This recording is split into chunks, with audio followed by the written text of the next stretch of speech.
Good morning, sir. I have heard about you from my friends and relatives.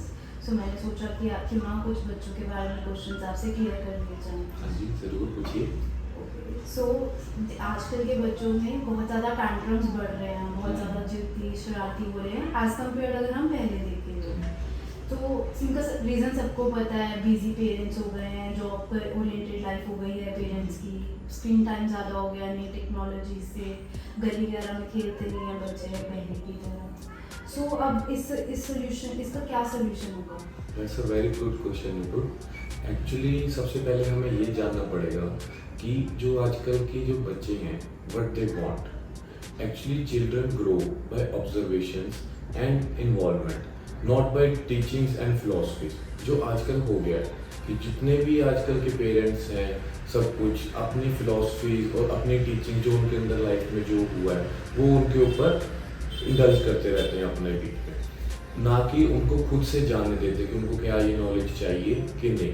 अगर किसी भी बच्चा जो कोई बहुत ज़्यादा टेंट्रम्स करता है और आप उसको काम डाउन करना चाहते हो और उसके साथ अपनी अच्छी रैपो बिल्ड करना चाहते हो तो उसके कुछ मेथड्स हैं. तो फर्स्ट वन जो हम स्टार्ट करेंगे वो है कि आपको सबसे पहले चाइल्ड को कंफर्टेबल फील करवाना है. वो जब भी आपको मिले और जब भी आपको देखे तो ये ना करे कि ओहो मम्मा आ गए, पापा आ गए, अब I have to behave like in a certain manner. वो हमेशा कंफर्टेबल फील करे कि हाँ मम्मा कोई बात नहीं, पापा कोई बात नहीं, still I have to behave in a certain manner, कि ऐसे कुछ नहीं कुछ. तो आप दोनों की रैपो बिल्डिंग बहुत अच्छी होनी चाहिए सबसे पहले. और उसका सेकंड स्टेप क्या हो जाएगा कि वो आपको एक तरह से अपना फ्रेंड माने, ना कि हाँ पापा हैं मम्मा हैं ये एक मैनेजर्स हैं.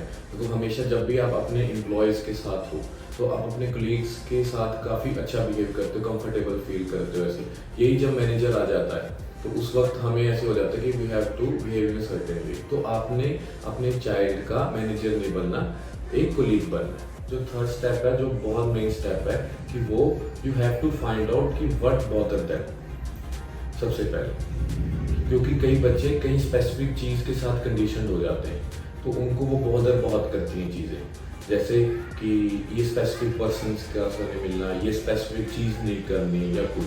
वो आपको पता होनी चाहिए अपने बच्चे की, ताकि उसको फिर हम फाइंड आउट करेंगे वेज ताकि हम उसको हटा पाएँ. पर आपको पता होनी चाहिए कि इस चीज़ से ये खींचता है, ये चीज़ इसको नहीं बोलनी, इसको ये नहीं करना.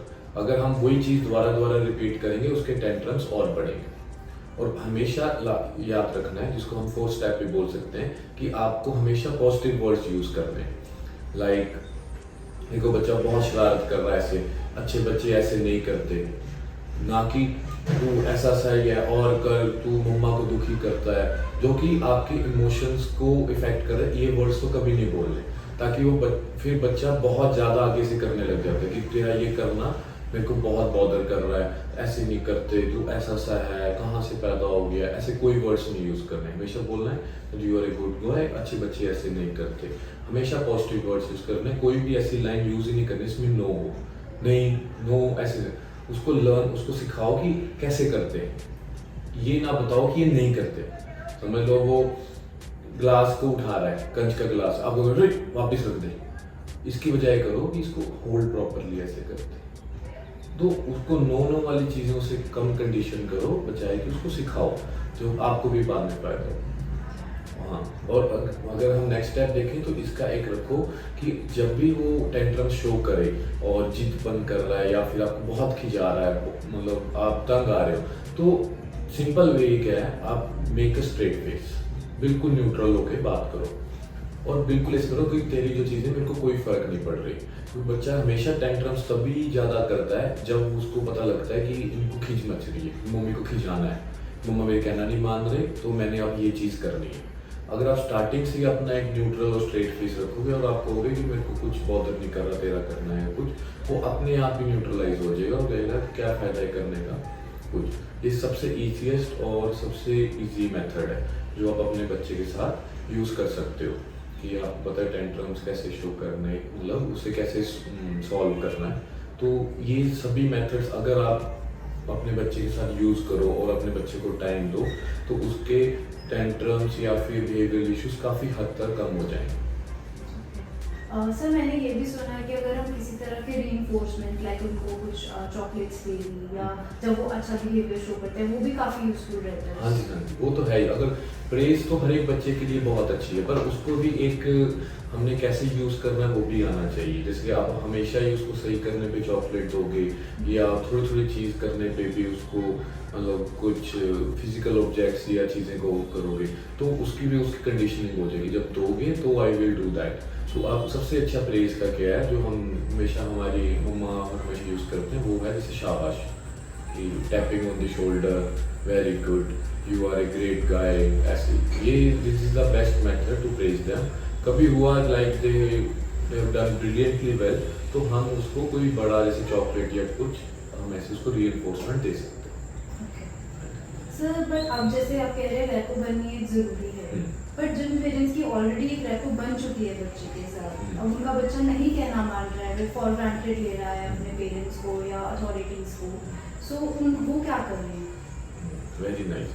ज़्यादातर पेरेंट्स यही डाउट्स के साथ आते हैं कि ये हमारा बच्चा हमारी नहीं सुनता और बिल्कुल ही हमें टू बी ग्रांटेड लेता है। तो उनके लिए सबसे पहले तो आप अपने माइंड को ये समझाओ कि जितने भी चाहे हम अपने हिस्ट्री में जाएं, जितने हमारे किंग्स, जितने रूलर्स हुए कुछ भी, उन्होंने कभी भी अपने जो बच्चे हैं उनको खुद नहीं अपने आप नहीं उनकी परवरिश करी।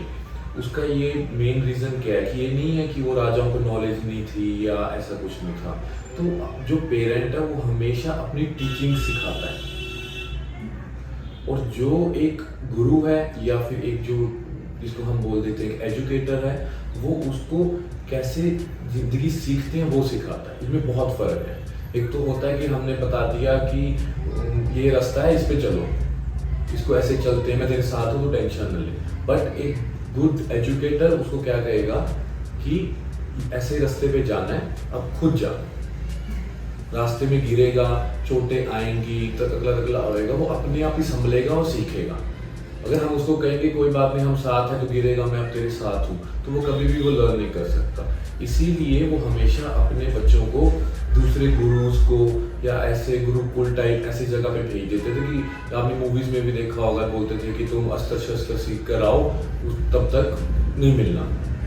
तो this was the best way, कि ये नहीं कि राजा के पास टाइम नहीं होता था या कुछ नहीं। तो अगर आपको लगता है कि हमारी रैपो नहीं सही हुई उसके साथ और बच्चा हमारी नहीं सुनता, तो go for a special educator, जो उसको टीचर जो स्कूल में सिखाता है, और या तो आप ट्यूशन पर जाते हो, उसके अलावा एक बीच में एक मीडिएटर होगा जो उसको साइकोलॉजिकली और क्या वो चाहता है वो चीज़ सीख के उससे और उसको उसी तरीके में ही लर्न कराएगा। क्योंकि जब स्कूल में सभी बच्चे बैठे हैं तो टीचर तो एक पब्लिक स्पीकिंग की तरह बात करेगा कि सबको जो समझ आ रहा है उसी तरीके से बताना। उसके बीच में काफ़ी ऐसे बच्चे होते हैं जिनको स्पेशल अटेंशन की ज़रूरत होती है, या फिर वो पहली बार में नहीं समझ पाते, या फिर किसी न किसी डिसऑर्डर से चल रहे होते हैं। तो हमने उन बच्चों के लिए एक स्पेशली एक इन्वायरमेंट होता है कि उनको प्ले थेरेपी, अलग अलग टीचिंग्स दे के उनको हमने नॉर्मल किड के लेवल पर लेके आ, उसीलिए हमें स्पेशल एजुकेटर्स चाहिए।